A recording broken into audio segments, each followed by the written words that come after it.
निकालिएगा book का lesson 1 और देखिएगा पाठ का क्या नाम लिखा हुआ है।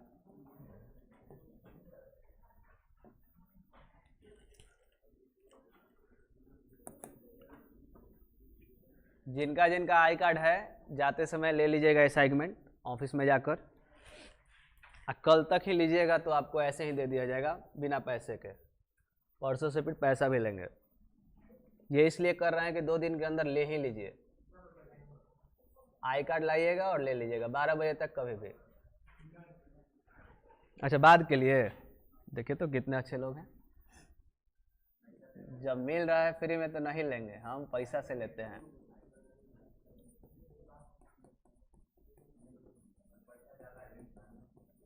पाठ का नाम पढ़िए, क्या है?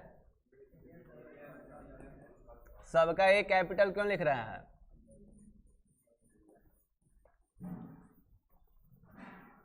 इंडियन का आई, सिविलाइजेशन का सी, एंड का ए, कल्चर का सी, कैपिटल क्यों लिख रहे हैं? कारण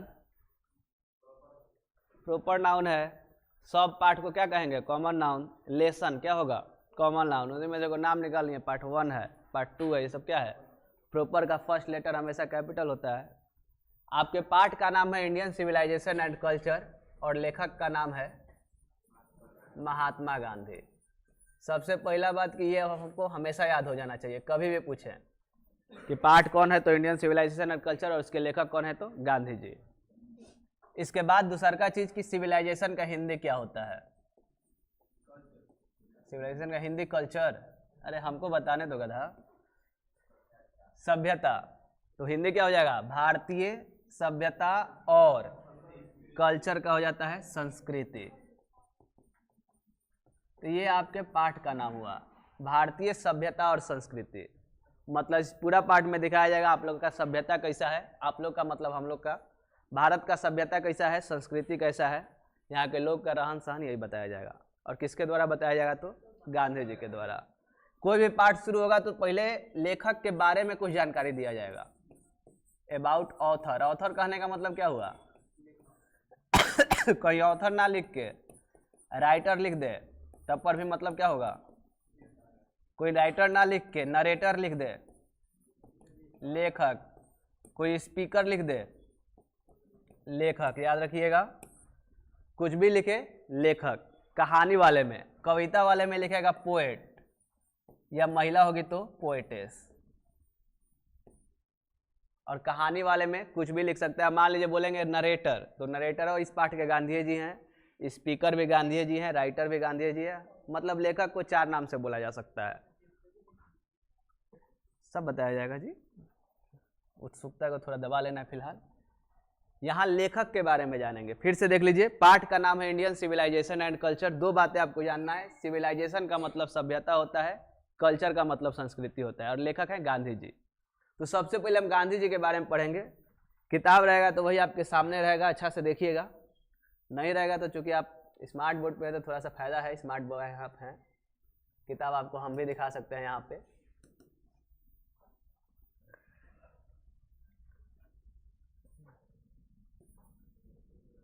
पहला पार्ट जो होगा आपका यही होगा, इंडियन सिविलाइजेशन एंड कल्चर, और आपको दिख रहे होंगे गांधी जी। लेसन 1 यही है आपका। पाठ का नाम है इंडियन सिविलाइजेशन एंड कल्चर और लेखक आपके गांधी जी हैं। सबसे पहले देखिए गांधी जी के बारे में दिया है, पाठ से कोई मतलब अभी नहीं है, इसके बाद पाठ शुरू होगा। और आपको भी गांधी जी के बारे में जानकारी रखना है, अभी बाद में पाठ में चले जाना है। और सबसे पहला पॉइंट आ रहा है इनका पूरा नाम, दिख रहा है जी, पहले से पता है। गांधी जी का पूरा नाम मोहनदास करमचंद गांधी, और इसमें भी दिया है, मतलब ऑब्जेक्टिव है। हालांकि इतना हल्का एग्जाम नहीं पूछेगा, हम तो पक्का नहीं पूछेंगे। गांधी जी का पूरा नाम मोहनदास करमचंद गांधी। दूसरा ऑब्जेक्टिव फिर से दे रहा है, जन्म और मृत्यु। कब जन्म हुआ है? 1869। छोटा वाला डेट बोला जाए तो 2 अक्टूबर 1869, और मृत्यु 1948 यहाँ पे लिखा हुआ है। ऐसे 30 जनवरी 1948 था। छोटा डेट याद करने की आवश्यकता नहीं है, क्योंकि ये इतना पॉपुलर आदमी है कि ध्यान पे है आपका कि 2 अक्टूबर को गांधी जयंती मनाते हैं, 30 जनवरी को शहीद दिवस मनाते हैं, तो याद हो गया है। तो 1869 में इनका जन्म हुआ था, 1948 में इनका मृत्यु हुआ था, ये भी याद कर जाना है। गांधी जी पूरा नाम मोहनदास करमचंद गांधी, जन्म कहे तो 1869 और मृत्यु कहे तो 1948। पॉपुलरली नोन एज बापू, इनको बापू के नाम से भी जाना जाता है। बोला जाए कि पॉपुलरली क्या कहते हैं तो बापू, या क्या कहते हैं तो और the father of nation. Father of nation का मतलब राष्ट्रपिता। सुने होंगे गांधी जी को राष्ट्रपिता भी कहते हैं। कौन कहा था तो सुभाष चंद्र बोस ये उपाधि दिए थे, तो इनको राष्ट्रपिता भी कहते हैं। कहा जाए कि गांधी जी को पॉपुलरली क्या कहते हैं तो बापू और फादर ऑफ नेशन, राष्ट्रपिता कहते हैं। कह रहा है कि was more a spiritual leader than politician, वो ज्यादा क्या थे तो स्पिरिचुअल थे, किसके तुलना में तो पॉलिटिशियन के तुलना में। इसको हम लोग थोड़ा अच्छा से समझते हैं। देखिए लिखा है was more a spiritual leader then a politician, was more a spiritual leader then a politician. तो ये जो स्पिरिचुअल लिखा है, स्पिरिचुअल का मतलब होता है आध्यात्मिक,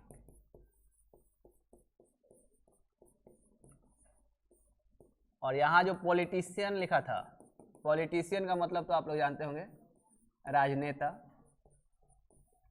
तो गांधी जी के बारे में बोला जा रहा है क्या ज्यादा है, स्पिरिचुअल है कि पॉलिटिशियन है? ज्यादा स्पिरिचुअल है, किसके तुलना में तो राजनेता के तुलना में, पॉलिटिशियन के तुलना में। स्पिरिचुअल कहने का मतलब आध्यात्मिक, आध्यात्मिक मतलब जो अध्यात्म करते हैं, जो उनको भोग विलास नहीं चाहिए, सुख सुविधा नहीं चाहिए, जो कष्ट में भी रह सकते हैं खुशी से, जैसे संत लोग हैं पहाड़ पे भी बैठ के आराम से रहेंगे, उनको नहीं चाहिए कि हाँ एसी के रूम चाहिए, तो ऐसे लोग अध्यात्म होते हैं। अध्यात्म गुरु अभी सुने होंगे दलाई लामा, तिब्बत वाले। तो अध्यात्म मतलब जिनको अपने में सुख सुविधा नहीं चाहिए, जिनको भोग विलास नहीं चाहिए, संत टाइप के आदमी हुए, ये ज्यादा उसमें विश्वास रखते थे। किसके तुलना में? राजनेता के तुलना में। कहा जाएगा कैसे, देखो उदाहरण दे सकते हैं। उदाहरण है देश आजाद कब हुआ, तो कहते कि हमारा पीएम बनने के बाद तो नहीं बनाता लोग। गांधी जी कहते कि हमको प्रधानमंत्री बनना है तो कोई रोक देता? चाहे कहते कि हमको राष्ट्रपति बनना है तो कोई रोक देता? नहीं बने। काहे नहीं बने? इनको ज़्यादा इस पर इंटरेस्ट नहीं था। अगर इंटरेस्ट रहता तो उधर चल जाते। नेहरू जी बन गए, दूसरे लोग बन गए, ये नहीं बने। इसका मतलब है कि ज़्यादा इनका लगाव किधर था? स्पिरिचुअलिटी के तरफ था, आध्यात्मिकता के तरफ था। बात क्लियर हो गया? गांधी जी के बारे में जब भी पूछेगा ऑब्जेक्टिव में कि ज़्यादा क्या थे, ऑप्शन रहेगा पॉलिटिशियन या स्पिरिचुअल, तो आपका आंसर जाएगा स्पिरिचुअल। स्पिरिचुअल मतलब आध्यात्मिक, जो अध्यात्म पे ज़्यादा ध्यान देते हैं। फिर आते हैं फिर अपने पढ़ाई पे, इधर आगे बढ़ते हैं हम। तो देखिएगा आप, लिखा हुआ है, ये तो हो गया स्पिरिचुअल लीडर दैन पॉलिटिशियन। ही सक्सेसफुली यूज्ड, बस इतना का हिंदी बताइए तो। ही सक्सेसफुली यूज्ड, उन्होंने सक्सेसफुली माने क्या? सफलतापूर्वक। यूज किया माने प्रयोग किया। ही सक्सेसफुली, उन्होंने सफलतापूर्वक यूज किया, प्रयोग किया। ट्रूथ एंड नॉन वायलेंस, किसको किसको? सत्य को और अहिंसा। नॉन वायलेंस मतलब अहिंसा। सत्य और अहिंसा को as the chief weapons, weapon मतलब हथियार। तो इनका जो चीफ वेपन था, मुख्य हथियार था, AK-47 नहीं था, क्या था? सत्य था, ट्रूथ, और नॉन वायलेंस अहिंसा। लाठी उठी इनका नहीं था हथियार, इनका था सत्य और अहिंसा। तो वही कह रहा है कि ही सक्सेसफुली यूज्ड, उन्होंने सफलतापूर्वक प्रयोग किया ट्रूथ और नॉन वायलेंस को, सत्य और अहिंसा को एज द चीफ वेपन्स, मुख्य हथियार के रूप में, against the British rule in India. कहाँ पर इस्तेमाल किया? तो ब्रिटिश रूल जो कि कहाँ पे था? भारत में। भारत में अंग्रेजों के खिलाफ उन्होंने मुख्य रूप से सत्य और अहिंसा को हथियार बनाया, हो सकता है। एंड और हेल्प्ड इंडिया, भारत को मदद किए, गेन इंडिपेंडेंस, किस चीज को दिलाने में? आज़ादी, स्वतंत्रता दिलाने में, इंडिपेंडेंस दिलाने में मदद करते हैं भारत को। किस तरह से? तो अपना मुख्य हथियार बनाकर ट्रूथ और नॉन वायलेंस को।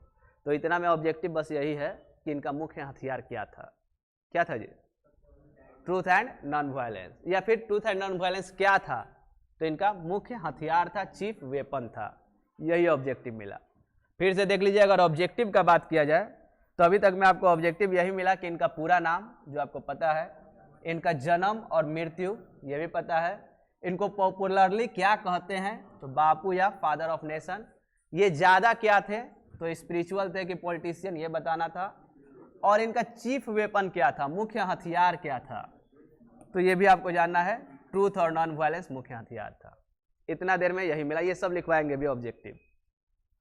अब कह रहा है फ्रॉम 1915 टिल 1948, कब से कब तक? 15 से 48 तक ही कंप्लीटली डोमिनेटेड इंडियन पॉलिटिक्स। वो पूर्ण रूप से कंप्लीटली डोमिनेट किए, किस चीज को? इंडियन पॉलिटिक्स को, भारतीय राजनीति को। डोमिनेट मतलब जानते हैं? नहीं जानते तो फिर से इधर आएंगे हम लोग। कह रहा है कब से कब तक? 1915 से लेकर 1948 तक इन्होंने कंप्लीटली डोमिनेट किया। डोमिनेट होना मतलब हावी होना। और किस चीज पे डोमिनेट किया? भारत के पॉलिटिक्स पे, इंडियन पॉलिटिक्स पे। कहने का मतलब है कि पॉलिटिक्स में इनसे ऊपर कोई नहीं था उस समय। क्लियर है? जैसे मान लीजिए आपका टेस्ट लेंगे, टॉप करेगा कोई लड़का, फिर अगला टेस्ट करेंगे वही लड़का टॉप करेगा, फिर अगला टेस्ट लेंगे वही लड़का टॉप करेगा, तो वो लड़का इस क्लास में क्या कर रहा है? डोमिनेट कर रहा है, वो हावी है, उससे आगे कोई नहीं जा पा रहा है। तो वही हाल था गांधी जी का। 15 से लेकर 48 तक उनसे आगे पॉलिटिक्स में, दूसरे क्षेत्रों में नहीं, कोई नहीं जा पाया। इसलिए कहा जा रहा है कि वो पूरा डोमिनेट किए थे 15 से लेकर कब तक? 48 तक। 15 से पहले का बात काहे नहीं कहा जा रहा है? 15 से पहले नहीं है, 13 में कहे नहीं, 14 में कहे नहीं, भारत में थे ही नहीं। सही बताएं तो थे कहाँ? पहले थे वो कहाँ? साउथ अफ्रीका में, दक्षिण अफ्रीका में। तो भारत में कहाँ से हावी होंगे? वहाँ पे हावी थे। आपको याद होगा शायद, वहाँ पे रंगभेद नीति को खत्म किए थे। ट्रेन में बैठे थे, ट्रेन में से उतार दिया सब कि नहीं, भारतीयों को नहीं बैठना है। तो वहाँ पे हावी थे, भारत में नहीं थे। भारत में आते हैं 15 में। शायद याद होगा कि 16 में एगो आश्रम बनाए थे, साबरमती आश्रम। 17 में आप ही के राज्य में आए थे, बिहार में। कहाँ? चंपारण में। 3 कठिया प्रणाली खत्म किए, याद होगा शायद। ये 1 बीघा में या 20 कट्ठा में 3 कट्ठा नीले जाना है। और यही जब खत्म कर दिए, जीत गए, नील सत्याग्रह जिसको कहते हैं हम लोग, यहाँ से वर्ल्ड वाइड फेमस हो गए। भारत में सब कुछ जान गया कि अरे आके जिता दिया है। इसके बाद तो रुके ही नहीं। 18 को गायब कीजिए, 19 में एगो कांडे हो गया, याद होगा आपको। कौन कांड हुआ था? जालियावाला। 20 में फिर एगो आंदोलन शुरू कर दिए, असहयोग आंदोलन, लंबा चला है।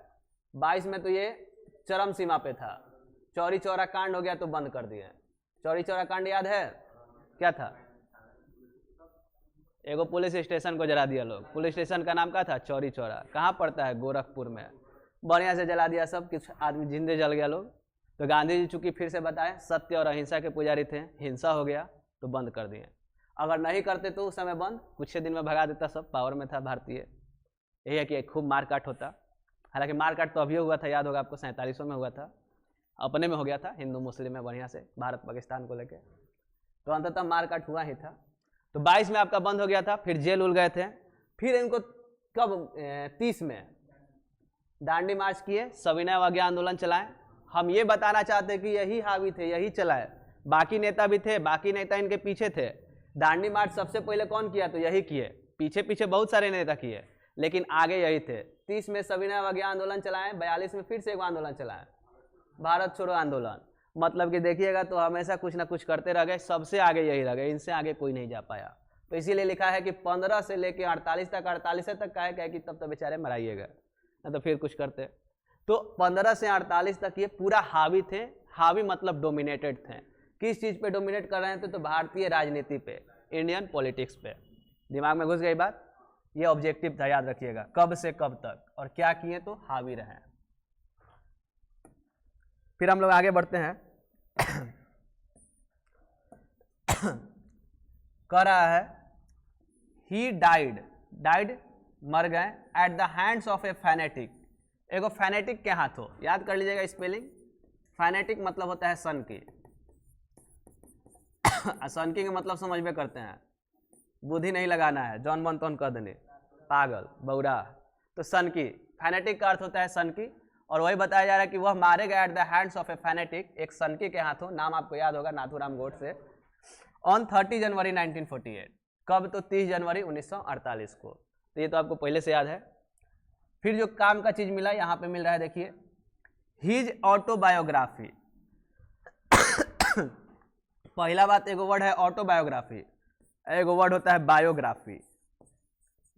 बायोग्राफी का मतलब जीवनी और ऑटोबायोग्राफी का मतलब आत्मकथा। तो क्या अंतर है दोनों में कोई पूछे तो?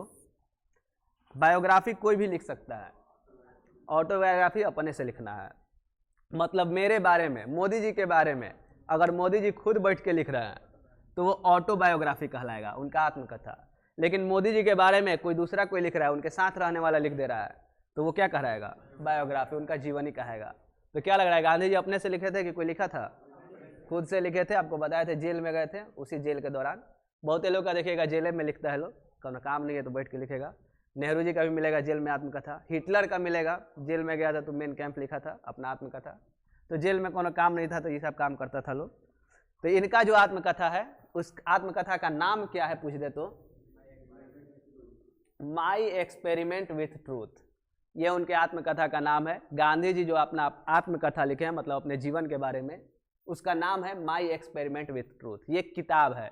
फर्स्ट लेटर देखिए सब कैपिटल होगा, ME क्या है? कैपिटल है, क्या है कि प्रॉपर नाउन है। ये किताब का नाम है। तो ये किताब जो है गांधी जी लिखे हैं।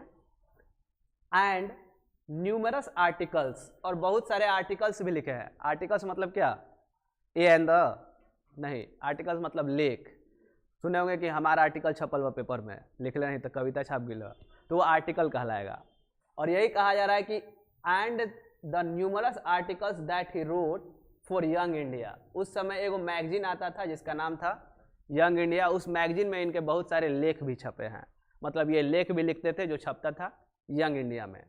फिर से समझ लीजिए, यहाँ से उनका आत्मकथा का नाम है माई एक्सपेरिमेंट विथ ट्रूथ, एक किताब है। इसके अलावा उन्होंने कई आर्टिकल्स लिखे हैं, अनगिनित। न्यूमरस मतलब अनगिनित। किसके लिए? तो यंग इंडिया के लिए। ऑब्जेक्टिव है कि कहाँ पे? तो यंग इंडिया में छपता था इनका आर्टिकल। एंड द स्पीचेज, और क्या? तो इनके भाषण। That he delivered on the different occasions, जिसको वो डिलीवर करते थे कब? अलग अलग ओकेजन पे।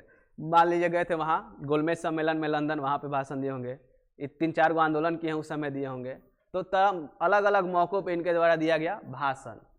रिवील हिम, इनको रिवील करता है, उजागर करता है।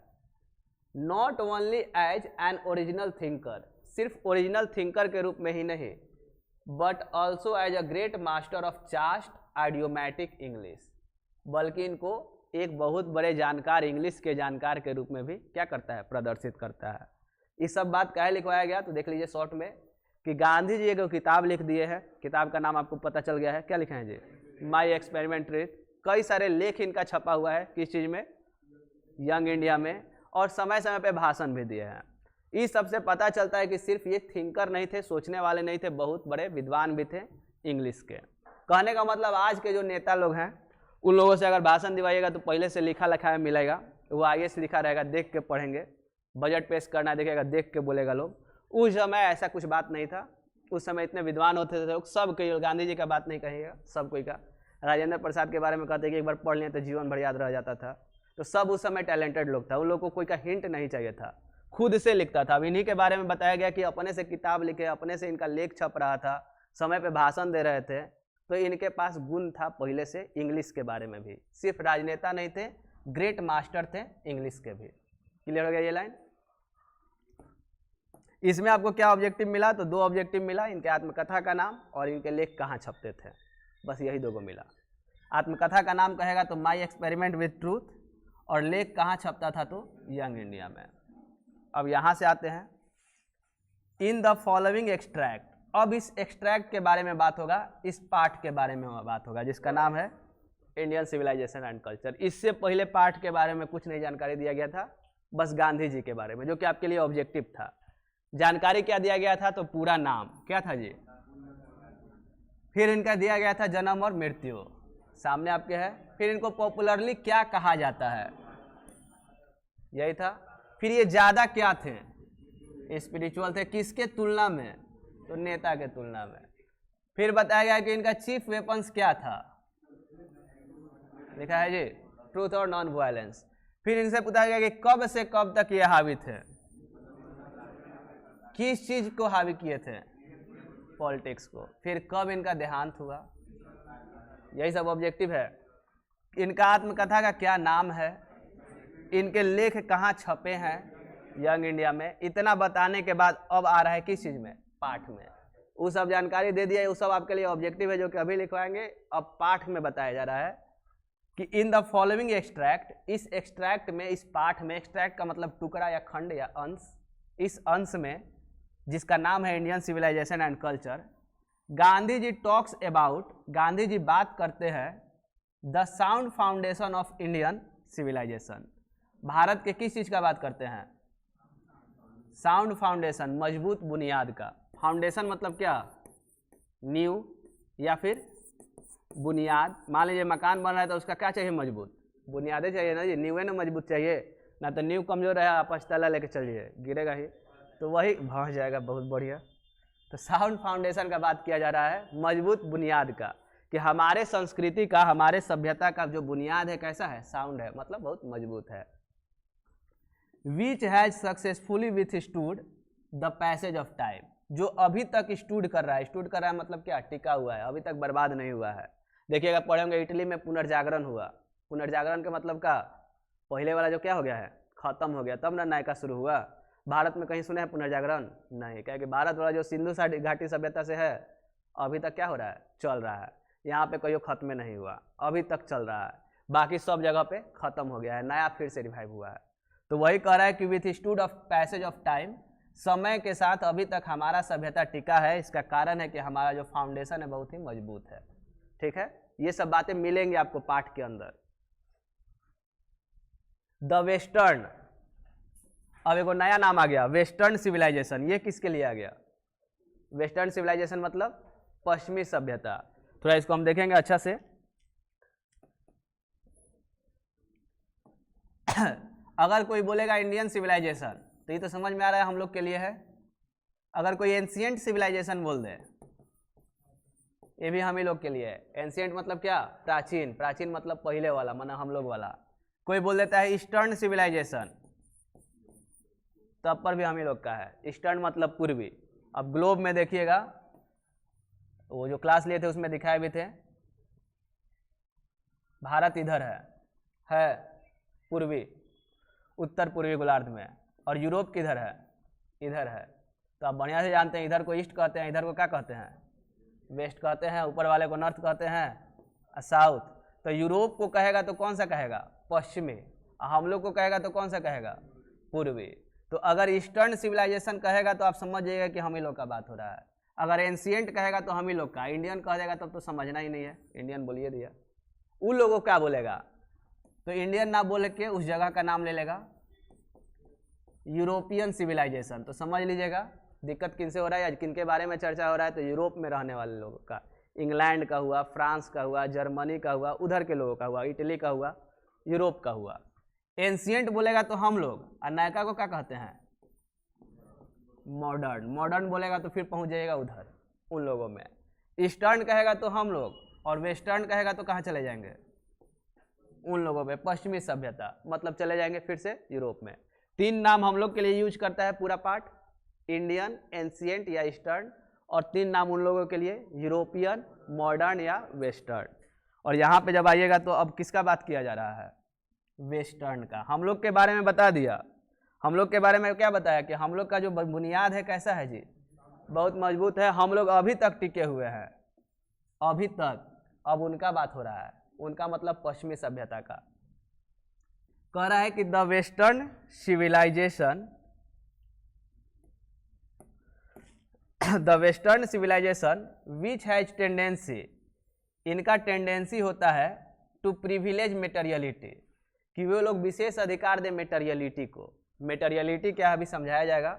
इतना अभी समझिए कि वेस्टर्न सिविलाइजेशन क्या सोचता है कि हम लोग क्या किया जाए, मेटेरियलिटी को बुलाया जाए, मेटेरियलिटी पे ज़्यादा जोर दिया जाए। कैन नॉट मैच, और ये कभी मिल नहीं सकता है किन से, इंडियन सिविलाइजेशन से, हम लोग से।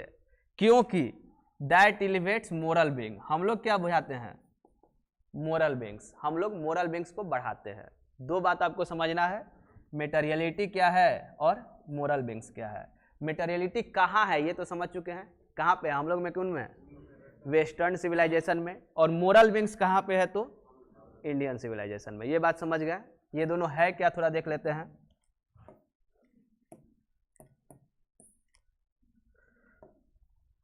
कहा गया कि भारतीय सभ्यता, कहा गया मतलब गांधी जी के तरफ द्वारा, कि हम लोग मोरल बिंग्स पे ध्यान देते हैं।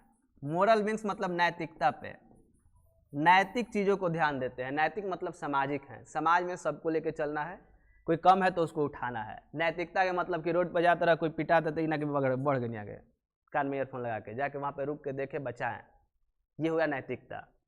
और ये लोग के बारे में कहा गया कि ये लोग मेटेरियलिटी पे निर्भर करते हैं। वर्ड अभी मिला है मेटेरियलिटी, तो मेटेरियलिटी को ऐसे आप समझ सकते हैं फैसिलिटी। फैसिलिटी तो बढ़िया समझते हैं ना। अब एक और बात दिमाग में बैठा लीजिए मतलब समझ लीजिए तर्क के साथ, जब किताब छपा होगा तो ज़्यादा से ज़्यादा कब छपा होगा? इसके बाद तो नहीं ना छपा होगा, क्या कि इसके बाद तो गांधी जी नहीं है तो किताब कहाँ से छपेगा? और अभी क्या चल रहा है?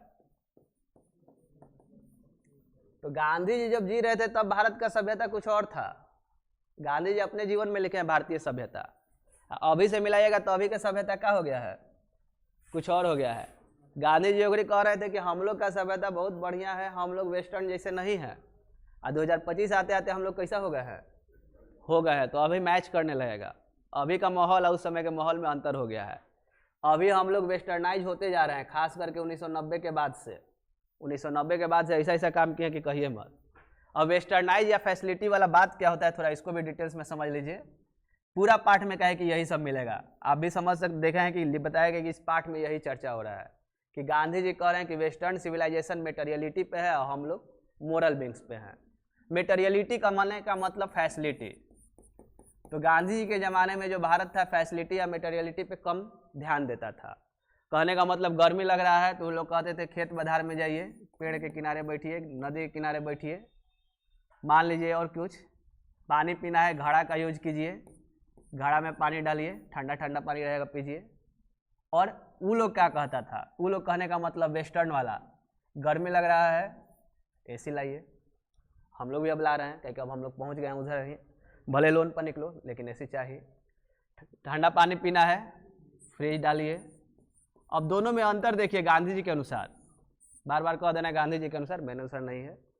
अगर मान लीजिए आदमी का औसत उम्र 80 साल है, अगर आप जब से जन्म लिए 80 साल जीने वाले हैं और इस सब का सेवन करते करते जा रहे हैं तो आपका उम्र कम से कम 5 साल घटेगा, 75 में जाना तय है लेकिन इसका यूज कर रहे हैं तो कम से कम 5 साल आपका क्या होगा, इंक्रीज करेगा। ये बात तो आप भी मानते हैं, इसमें कोनो डाउट नहीं है। बीमार कम होइएगा, फिटनेस ज़्यादा अच्छा रहेगा।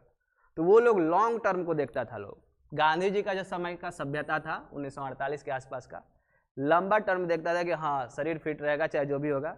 वो लोग इस पे ज़्यादा प्रीफर करता था कि अपने से कष्ट करो बढ़िया से रहा।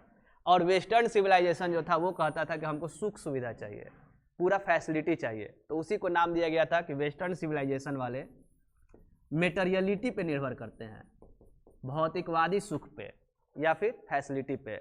और हम लोग जो हैं मोरल बिंग्स को लेके चलते हैं, नैतिकता को लेके चलते हैं या फिर स्पिरिचुअलिटी को लेके चलते हैं। स्पिरिचुअलिटी अभी मिला था गांधी जी के बारे में, आध्यात्मिकता को लेके चलते हैं। हम लोग कष्ट सहना जानते हैं, उनके जैसा सुख नहीं चाहिए। दूसरा भी उदाहरण ले सकते हैं हम लोग पढ़ाई का अगर बात किया जाए तो हम तो लालटेन में भी पढ़े थे, आपकी नहीं बता सकते हैं। एक समय में ये भी था, इसमें पढ़ाई होता था। धीरे धीरे फैसिलिटी को और बढ़ाया गया। पीला वाला बल्ब आता था, याद होगा आपको, 100 वाट वाला। येलो वाला बल्ब आ गया, अब पढ़ाई बढ़िया से हुई। इससे भी नहीं हुआ तो CFL आ गया। CFL याद है, लंबा लंबा होता था। फिर बैटरी भी से चलेगा, बैटरी इन्वर्टर आ गया कि ना 24 घंटा लाइट चाहिए ना तो पढ़ाई ना हो पाई। अब ट्यूबलाइट आपके सामने है, ट्यूबलाइट में पढ़ते हैं कि आँख खराब मत हो जाए। और पहले के ज़माने में आइए, लालटेन था, ठीक है उस ज़माने में बस यही था। इसके अलावा पढ़ना है तो कब पढ़िए, सनसेट के समय पढ़िए, सूरज जब डूब रहा है उस समय 5 बजे से बैठिए 7 बजे तक पढ़िए। सनराइज के समय पढ़िए, सनराइज का मतलब कब, जब से लाइट आ जाए 4 बजे से लेकर 8 बजे तक पढ़िए। और उस समय के जितने भी लोग थे उनका टक्कर आज का आदमी ले सकता है? ऐसा थोड़े कि नहीं पढ़ते थे। उन लोगों के पास जितना ज्ञान था आज के आदमी के पास नहीं है, आप भी समझ रहे हैं, बढ़िया से समझ रहे हैं। तो ये नहीं है कि फैसिलिटी मिल गया तो आप आगे बढ़ जाइएगा, आप कितना बढ़िया कंसंट्रेट कर पाते हैं। गांधी जी पूरा बात इसी पे बताएंगे। ये बात हम इसलिए अभी बता दिए शॉर्ट में कि पूरा पाठ में यही बताएंगे कि इसी पे आपको केंद्रित रहना है, मन को कंट्रोल करके, ना कि फैसिलिटी की तरफ बढ़ते जाना है। इसीलिए एक लाइन में लिख दिया गया कि पश्चिमी सभ्यता जो है मेटेरियलिटी को ध्यान देता है। और याद रख लीजिएगा, मेटेरियलिटी का मतलब सुख सुविधा, फैसिलिटी, और हम लोग स्पिरिचुअलिटी। और ये कब तक के लिए सही है? गांधी जी के समय तक के लिए सही है, 1990 तक के लिए सही है। अब हम लोग भी वेस्टर्न हो गए हैं। या फिर मोरल बींग्स, नैतिकता के लिए। तो आपको इसीलिए पढ़ाया जा रहा है कि थोड़ा बहुत इसमें फिर से वापस आ जाइएगा, समझने के बाद गांधी जी वाला हर बात में तर्क दिखेगा, कैसे कैला ले का फायदा हुई। तो यही सब बातें आपको पढ़ने को मिल रहा है गांधी जी के बारे में। यहाँ तक में देखिएगा तो अब कुछ बचा नहीं होगा, मेरे ख्याल से खत्म हो गया, देख रहे हैं। और यहाँ से अब पार्ट शुरू हो जाएगा, पैराग्राफ 1 होगा, फिर पैराग्राफ 2 होगा, 3 होगा, इसे पाठ पढ़ेंगे। अभी आप क्या पढ़ लिए? तो लेखक के बारे में पूरा पढ़ लिए। ये है आपके लेखक गांधी जी, और इनके बारे में पूरा पढ़ लिए। इसमें क्या ऑब्जेक्टिव मिला तो उसको भी कॉपी पे नोट डाउन करेंगे, जो ऑब्जेक्टिव मिला है, और इसको याद कर जाएंगे। जब तक ये पार्ट चलेगा कभी भी पूछ सकते हैं ये सब ऑब्जेक्टिव। फिर लेसन 2 में जाएंगे तो बात अलग हो जाएगा। तो क्या क्या ऑब्जेक्टिव मिला नोट कीजिएगा। हम खाली स्थान के रूप में लिखेंगे, आप खाली स्थान भरने का प्रयास कीजिएगा। हेडिंग दे दीजिए Indian civilization and culture, Gandhi ji का है, और अबाउट ऑथर, लेखक के बारे में लिखकर पहला पॉइंट लिखिएगा।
यहाँ तक लिखिए पहले आप लोग।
बस इतना ही ऑब्जेक्टिव बनेगा। फिल कीजिए, अगर बुक है तो बुक का हेल्प लेके भी कर सकते हैं, नहीं है तो मेरा इंतज़ार कीजिए।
बहुत सारा क्वेश्चन आपको याद हो गया होगा और याद कर ही लेना है यहाँ पढ़ के यहीं पे।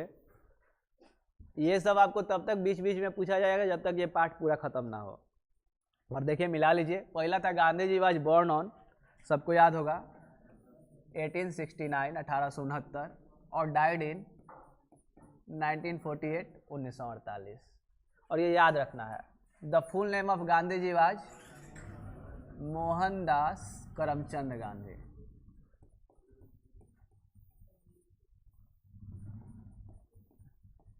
मोहनदास करमचंद गांधी।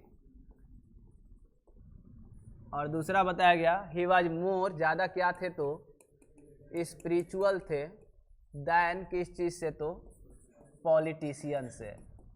पॉलिटिशियन के तुलना में वो ज़्यादा स्पिरिचुअल थे। फिर कहा जा रहा है चीफ वेपन्स इनका क्या था, क्या भरे हैं जी, ट्रूथ एंड नॉन वायोलेंस। और नॉन वायोलेंस का कल स्पेलिंग पूछ दे तो ऊपर नीचे नहीं देखना है, याद कर लेना है। नॉन वायोलेंस सत्य और अहिंसा। फ्रॉम कब से तो 1915 से 1948 तक कंप्लीटली क्या किए तो डोमिनेट किए इंडियन पॉलिटिक्स को। ही रोट मैनी आर्टिकल्स, कई सारे लेख लिए किसके लिए, यंग इंडिया के लिए। बहुत सारे लेख लिखे यंग इंडिया के लिए, कल जब पूछा जाए तो आपको बताना भी है। हिज ऑटोबायोग्राफी वाज, उनके ऑटोबायोग्राफी का नाम था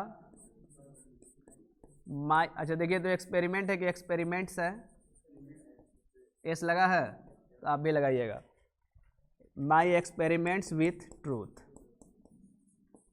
चूंकि ये प्रॉपर नाउन है, जो नाम है, एक्सपेरिमेंट्स है तो है, लिखना पड़ेगा आपको। According to Gandhi ji western civilization has tendency, western civilization का क्या टेंडेंसी है कि वो प्रिविलेज देगा, प्रिविलेज आपको मिलेगा विशेष अधिकार, वो प्रिविलेज देगा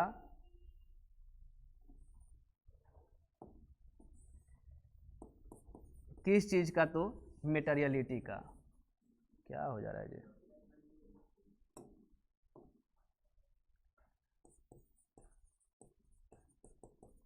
मेटेरियलिटी को विशेष अधिकार देगा। मेटेरियलिटी क्या होता है तो हिंदी में लिख सकते हैं भौतिकवादी या फिर फैसिलिटी, इंग्लिश में समझना चाहते हैं तो। इंडियन सिविलाइजेशन किसको बढ़ाता है तो मोरल विंग्स, आगे जाके स्पिरिचुअलिटी भी मिलेगा। मोरल विंग्स का मतलब नैतिकता। और ये लेखक के बारे में था, ये समाप्त हो गया। आज का पढ़ाई भी यहीं पे समाप्त हो गया। कल से हम लोग चैप्टर के बारे में पैराग्राफ 1 से पढ़ेंगे। तो इसको याद करके कल आइए, कल ये सब पूछेंगे, फिर आगे बढ़ जाएंगे हम लोग पैराग्राफ 1 से।